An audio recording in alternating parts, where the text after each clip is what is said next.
موقع دیتی ہے تو تم نے دولت لوٹ کے پیٹ نہیں بھرے، اب ایمان لوٹنے کے چکر میں آ گئے ہو۔ یاد رکھو مسلمان گناہگار ہیں، غدار نہیں ہیں۔ تمہیں دولت لوٹنے کا تو شاید موقع مل گیا ہے، پر ایمان لوٹنے کا موقع نہیں ملے گا۔ تو اس لیے اس کو لگام دو۔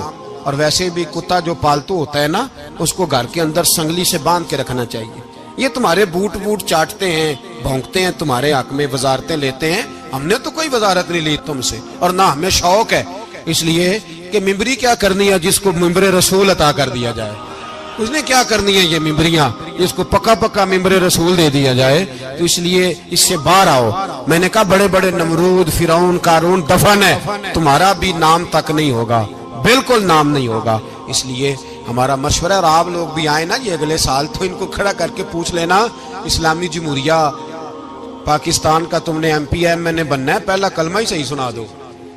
چلو خدا کا واسطہ یہی بتا دو کہ تمہیں نماز بھی ڈھب سے آتی ہے کہ نہیں، اور آپ کی موج ہے، آپ بٹھا لیتے ہیں سر پہ، کیا کریں، سمجھانے والے مفت گناہگار ہو گئے اور بہکانے والے سب تمہارے یار ہو گئے۔ اس لیے یہ چھیڑتے ہیں جان بوجھ کے، اور پھر جب کوئی ممتاز قادری علیہ رحمہ پیدا ہوتے ہیں پھر انہیں دشواری ہوتی ہے، پھر ان کا جینا مشکل ہو جاتا ہے۔ یہ موقع دیتے ہیں، پتہ نہیں کس کے ایجنڈے پہ عمل کر رہے ہیں۔ میرا سوال یہ ہے، میں نے پچھلے جمعے پھر میرا سوال ہے کہ میں پوچھتا ہوں، اس آدمی کو ضرورت کیا ہے ختم نبوت پر بات کرنے؟ جب امت مسلمہ کے متفقہ فیصلہ ہے کہ مرزائی کافر، اسمبلی نے بل پاس کر دیا کہ مرزائی، ان کو اقلیت قرار دے دیا، اور جب سے وہ اقلیت بنے نہ ہم نے ان کی عبادت گاہ جلائی، نہ ہم نے ان کو قبروں سے نکالا، نہ ہم نے، بس ٹھیک ہے جیسے عیسائی رہتے ہیں، یہودی سے کس ملک میں رہتے ہیں وہ بھی رہیں، اقلیت بن کرے کوئی اعتراض، پر تم انہیں کھینچ کے کیوں قریب کرتے ہو؟ تمہارا کیا جرانہ ہے ان کے ساتھ؟ بتاؤ تو صحیح۔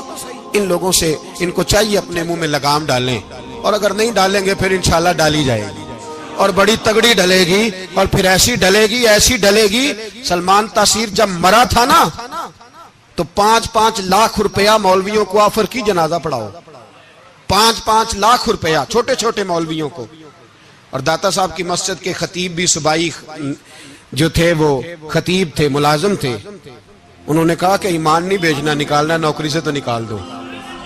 اور بادشاہی مسجد کا مولوی جس کا پتہ نہیں چلتا، کبھی کدھر چلا جاتا ہے کبھی کدھر، یہاں تو وہ بھی کھڑا ہو گیا، اس نے کہا نا ایمان نہیں بیچنا۔